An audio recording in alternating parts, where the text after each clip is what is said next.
Info penting untuk pemilik dan manajemen perusahaan asuransi. Perusahaan asuransi harus siap-siap menambah modal guna memenuhi ketentuan modal minimal yang berlaku tahun 2026 dan 2028. Aturan modal minimum itu tercantum dalam Peraturan Otoritas Jasa Keuangan (OJK) Nomor 23 Tahun 2023 tentang perizinan usaha dan kelembagaan perusahaan asuransi, perusahaan asuransi syariah, perusahaan reasuransi dan perusahaan reasuransi syariah. Dalam POJK tersebut, tertuang peningkatan ekuitas minimum dalam 2 tahap.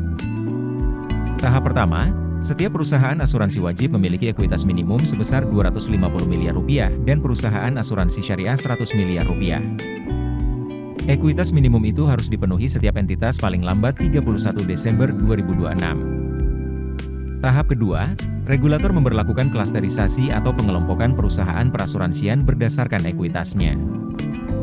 Hal itu diberlakukan paling lambat pada 31 Desember 2028. Pengelompokan perusahaan perasuransian terbagi menjadi 2. Pertama, kelompok perusahaan perasuransian berdasarkan ekuitas, KPPE 1 dan KPPE 2. Bagi perusahaan asuransi yang tergolong dalam KPPE 1, wajib punya ekuitas paling mini Rp500 miliar dan perusahaan asuransi syariah Rp200 miliar.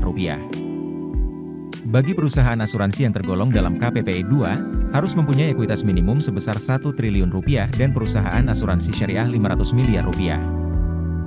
OJK mengakui ketentuan modal minimal akan memberatkan perusahaan asuransi. Hal itu disampaikan Kepala Eksekutif Pengawas Perasuransian, Penjaminan dan Dana Pensiun OJK Ogi Prastomyono, Selasa 10 September 2024. Namun, pencapaian modal minimal penting untuk menuju kepada penguatan perusahaan asuransi. Maka proses merger, akuisisi, dan konsolidasi menjadi suatu kemungkinan, sebagaimana yang terjadi di perbankan, ungkap Ogi.